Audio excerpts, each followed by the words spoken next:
Morning everyone. Vikrant sir की class में आप सभी का वेलकम है। आप सभी अपने अपने घरों में अच्छे होंगे ऐसी मैं आशा करता हूँ। और आज आज आपके 12th क्लास कॉमर्स का हम नेक्स्ट सब्जेक्ट शुरू कर रहे हैं, OC, organisation of commerce and management. OC subject शुरू कर रहे हैं हम। बहुत ही इंटरेस्टिंग सब्जेक्ट है और ये सब्जेक्ट आपको सिलेबस तो सिखाई गई, बल्कि इसके साथ साथ आपको आपकी लाइफस्टाइल के बारे में भी आपको बताएगा। यानी इस सब्जेक्ट में आपको जीने के तौर तरीके, सरवाइव किस तरीके से करना, वो भी सीखने मिलता है।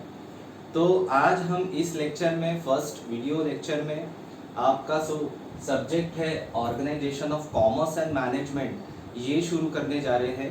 देखिए बेसिकली क्या है, मैनेजमेंट वर्ड है और ऑर्गेनाइजेशन एक वर्ड है, ठीक है। इसकी शुरुआत जो होती है, पढ़ाई और सिलेबस तो होती ही है, लेकिन इसकी शुरुआत हम अपने घर से ही करते हैं। जैसे कि फॉर एग्जांपल के लिए अगर आप सोच सकिए कि आपके घर में कोई एक बहुत बड़ा प्रोग्राम होने वाला है ना, कोई एक प्रोग्राम होने वाला है और उस प्रोग्राम को प्रॉपर तरीके से हमें अच्छे से कंप्लीट करना है। तो वहाँ पे क्या होता है कि कुछ आपके घर के बड़े लोग मिलकर उस पर्टिकुलर प्रोग्राम के बारे में डिस्कस करते हैं। डिस्कस करने के साथ साथ वहाँ पे वो लोग एक मीटिंग बनाते हैं, एक प्रॉपर तरीके से वो डिसीजन करते हैं कि हमें क्या करना है, कैसे करना है, कहाँ कहाँ से कौन सी चीज़ें हमें लेना है, किस तरीके से उस प्रोग्राम को कंप्लीट करना है। तो वो एक 2-4 लोगों का जो ग्रुप होता है वो क्या कर रहे हैं, वो मिल के एक मैनेजमेंट बनाकर अपना काम कंप्लीट कर रहे हैं। तो सिंपल सी बात है, ये जो सब्जेक्ट आपको बताया गया है, ये सब्जेक्ट आपको सिलेबस की पढ़ाई तो देगा ही देगा। कंपनी में मैनेजमेंट किस तरीके से होता है, प्रोडक्शन में मैनेजमेंट किस तरीके से होता है, कॉमर्स में मैनेजमेंट किस तरीके से होता है, और भी अदर फैकल्टीज में मैनेजमेंट किस तरीके से होता है, ये सब कुछ आपको ये सिखाएगा। यही नहीं बल्कि आपको आपकी लाइफ में किस तरीके से कैसे मैनेज करना है हर चीज़ को, चाहे वो एजुकेशन हो, पढ़ाई हो, आपके घर की जिम्मेदारियां हो, वो सब के बारे में आपको ये सब्जेक्ट ये सिखाता है। तो सबसे पहले हम शुरू करते हैं फटाफट। यहाँ पे आपको एक ट्री दिखाई दे रहा होगा। हमारा सब्जेक्ट है organisation of commerce and management. ये मैनेजमेंट वर्ड जो है, ये मैनेजमेंट वर्ड अपने आप में एक बहुत बड़ा पेड़ है, बहुत बड़ा ट्री है। इसके अंदर में बहुत सारी शाखाएं हैं। उनमें से कुछ चीज़ें आज हम यहाँ पे इस लेक्चर में डिस्कस करेंगे, है ना। तो देखिए यहाँ पे आपको एक ट्री दिखाई दे रहा है जिसकी कितनी सारी शाखाएं यहाँ पे आपको दिखाई दे रही है। ये सब कुछ आपके सिलेबस में हम पूरी तरीके से ये चैप्टर्स को हम डिस्कस करेंगे। लेकिन यहाँ पे देखिए मैनेजमेंट, एक वर्ड है मैनेजमेंट। मैनेजमेंट को अगर हम तोड़ दे तो पहला आता है मैनेज, जी, है ना। तो मैनेज यानी क्या कि हम किस तरीके से किसी भी पर्टिकुलर प्रॉब्लम हो या कोई काम हो, उसे किस तरीके से हम मैनेज करें। मैनेजमेंट, वहाँ पे मेंट आ गया, यानी कि हम किन किन लोगों को इन्वॉल्व कर रहे हैं अपने साथ में उस पर्टिकुलर काम को कंप्लीट करने के लिए। तो सबसे पहली बात यहाँ पे समझ में आई आपको, ऑर्गेनाइजेशन, कोई भी कंपनी, ऑर्गेनाइजेशन, फैक्ट्री हो, कॉलेज हो, हॉस्पिटल हो, इंस्टीट्यूशंस हो, या कोई भी मार्केट हो, ये सब चीज़ें क्या होती है, एक बहुत बड़ा ऑर्गेनाइजेशन होता है। ऑर्गेनाइजेशन मतलब कि एक बहुत सारे लोग जहाँ पे मिल के अपने काम करते हैं, मिल के अपना जॉब प्रोफाइल कंप्लीट करते हैं, ये सब कुछ ऑर्गेनाइजेशन में आता है।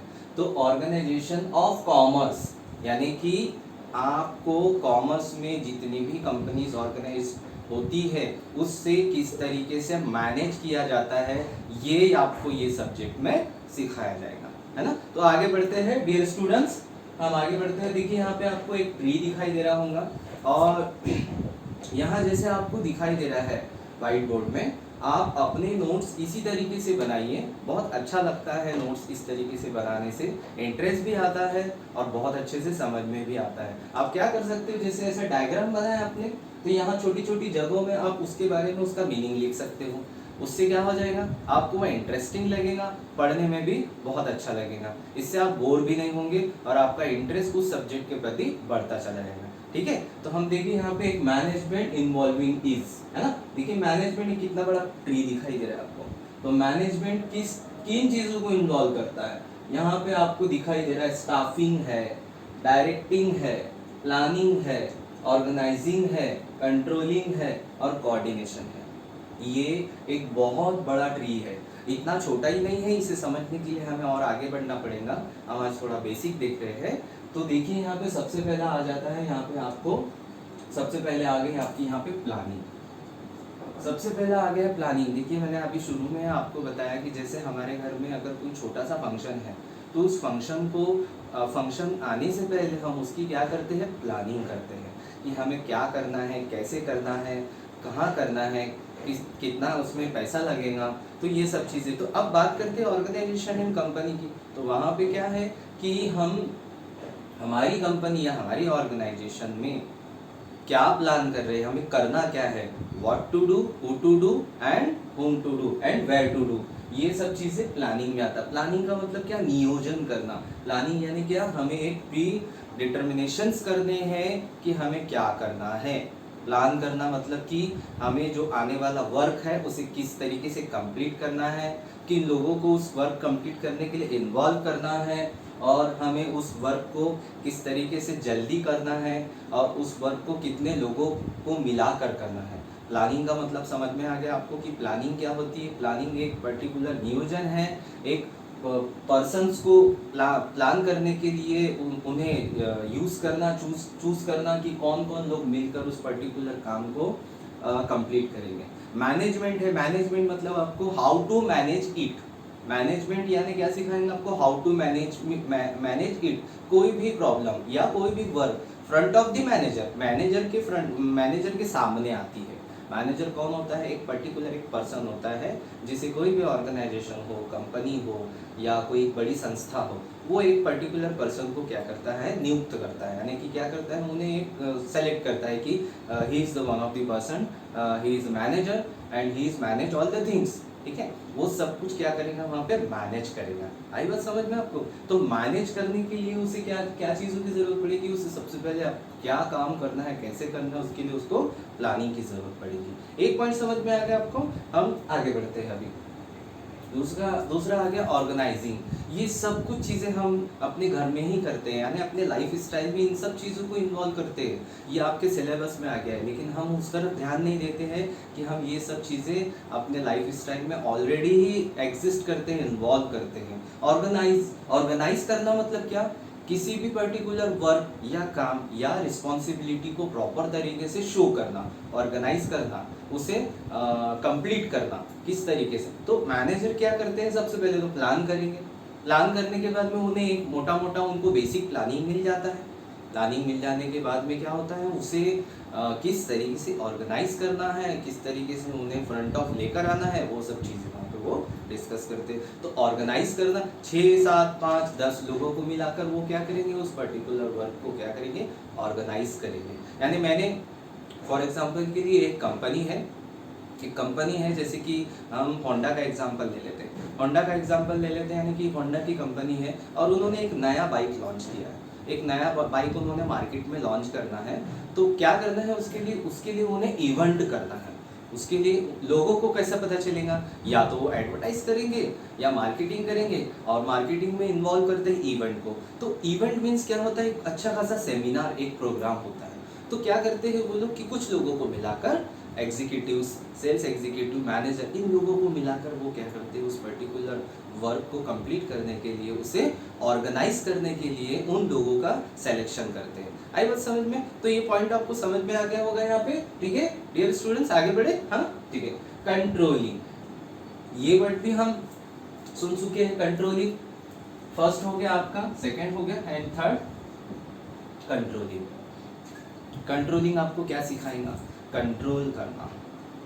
जी देखिए यहाँ पे कंट्रोल करने से मतलब क्या है आपको, कि कंट्रोल करना, यानी कि आपको कोई भी वर्क दिया गया है, काम दिया गया है, उसे किस तरीके से आप कंट्रोल करेंगे, कैसे उसे आप हैंडल करोगे, ये चीज़ें आपको कंट्रोलिंग पावर मैनेजर और आपके बड़े जो ऑफिसर्स होते हैं, उनके पास में कंट्रोलिंग पावर होता है, वो कंट्रोल करते हैं हर एक वर्क को। यानी देखिए, जैसे हमने अभी होंडा का एग्जांपल लिया, हमने कि उस पर्टिकुलर होंडा की नई बाइक को लॉन्च करना है और हमें इवेंट करना है। तो यहाँ पे मैनेजर और जितने भी आपके लीडर्स होंगे वो मिलकर क्या डिसाइड करेंगे कि हमको कम खर्चा करना है, हमें खर्चों में कंट्रोल करना है और कम बजट में ही हमें उसे अच्छे से एक्सप्लेन करना है, अच्छे से उन्हें एग्जीक्यूट करना है।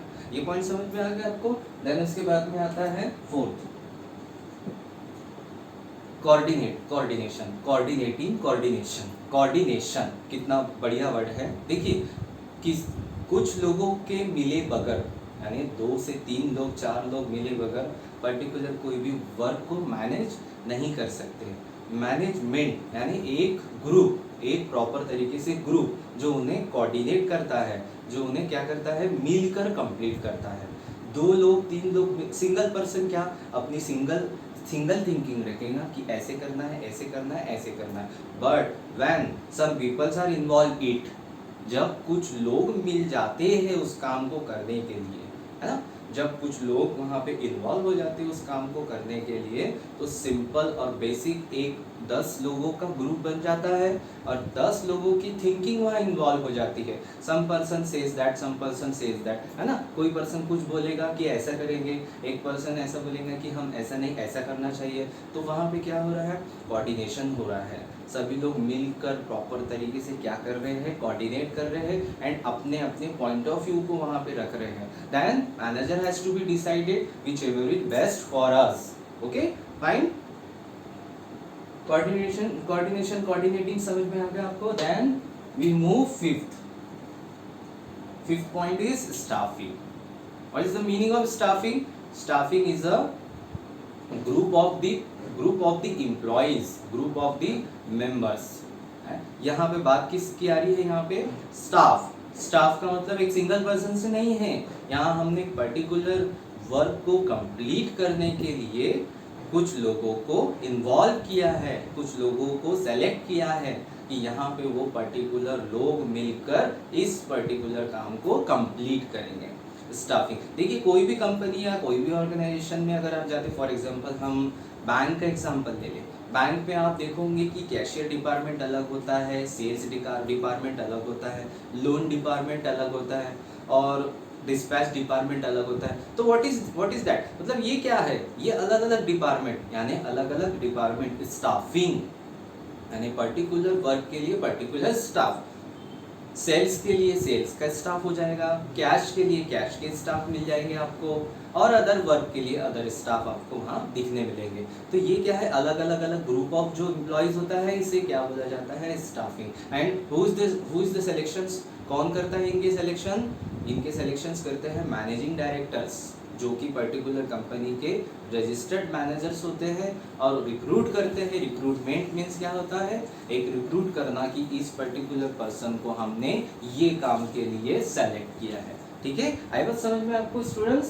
हम 6 पॉइंट में आ जाते हैं हम अभी। अब आएगा डायरेक्टिंग। डायरेक्शन करना, डायरेक्शन करना, एक पर्टिकुलर तरीके से उन्हें डिसीजन देना। यानी हम हमारे घर की अगर एग्जाम्पल ले लें, हमारे घर में एक मुखिया होता है, हमारी मम्मी होती है, हमारे पापा होते हैं, वो क्या करते हैं, डिसीजन मेकर होते हैं, वो डायरेक्टर होते हैं, वो डायरेक्ट करते हैं, यानी हमें समझाते हैं, बताते हैं कि किस पर्टिकुलर वे में हमें यहाँ पे ये काम को कंप्लीट करना है और उसे हम यही डिसीजन हमारा सही रहेगा। तो आपको बात समझ में आ गई यहाँ पे कि one of the person, leader क्या करता है, उस पर्टिकुलर काम को डायरेक्ट करता है। ठीक है, तो आपको यहाँ पे दिखाई दे रहा है कि management is the biggest tree of the organisation which is involve various words. यहाँ हम इस वर्ड्स को धीरे धीरे आपके सब्जेक्ट के चैप्टर वाइज, टॉपिक वाइज हम धीरे धीरे डिस्कस करेंगे। Today's topic just on management. Management क्या होता है, मैनेजमेंट किन चीज़ों को इन्वॉल्व करता है, मैनेजमेंट में क्या क्या होता है, इसके फीचर्स, स्कोप, इम्पोर्टेंस, इनके ऑब्जेक्टिव्स और इनके बड़े बड़े ऑथरों ने क्या बोला है मैनेजमेंट के बारे में। मैनेजमेंट एक बहुत बड़ा समुद्र है जिसमें हमें छोटी छोटी चीज़ें समझाई गई है, उन सारी चीज़ों को हमें समझना है। छोटे से लेक्चर में ये नहीं होगा। आने वाले अगले वीडियो में हम मैनेजमेंट की डेफिनेशंस और हेनरी फेयोल ने मैनेजमेंट के प्रिंसिपल्स को किस तरीके से डिस्कस किया है, उन्हें बताया है, ये सारी चीज़ों के बारे में हम आपको यहाँ समझाएंगे। और सबसे अच्छी बात, हमारे वीडियो अपलोड हो रहे हैं, आप स्टडी करिए और देखिए, इस तरीके से नोट्स बनाइए। बहुत सिंपल है, बहुत ही इंटरेस्टिंग लगता है और पढ़ने में भी बहुत मज़ा आता है, इंटरेस्ट आता है। सो थेरेटिकल पार्ट और थेरेटिकल सब्जेक्ट अब आपके लिए बहुत सिंपल होने जा रहा है। क्यों? क्योंकि यहाँ पे क्या हो गया, आपके लिए नोट्स बनाने का एक बेटर वे आपके पास में आ गया है। So that dear students and dear friends, मैं उम्मीद करता हूँ कि आपको वीडियो अच्छा लगा होगा और आप अपनी पढ़ाई के लिए नोट्स बनाना शुरू कर देंगे। अगले लेक्चर में हम इसके प्रिंसिपल्स, इनके इम्पोर्टेंस, ये सारी चीज़ों को यहाँ पे हम डिस्कस करेंगे और बहुत अच्छे से कंप्लीट करेंगे और बहुत अच्छा नोट्स आपको मिल जाएगा यहाँ पे। तो आप सभी लोग भी तैयार हो जाइए, नोट्स बनाइए और बहुत अच्छे से आप अपने नोट्स को कंप्लीट करिए। ठीक है? सो आप सेफ होम, स्टे होम, आप अपने घर में रहिए, सुरक्षित रहिए, अपने माता पिता का ख्याल रखिए, अपना खुद का भी ख्याल रखिए और आने वाले नेक्स्ट वीडियो में हम इसके बारे में डिटेल में डिस्कस करेंगे। Thank you.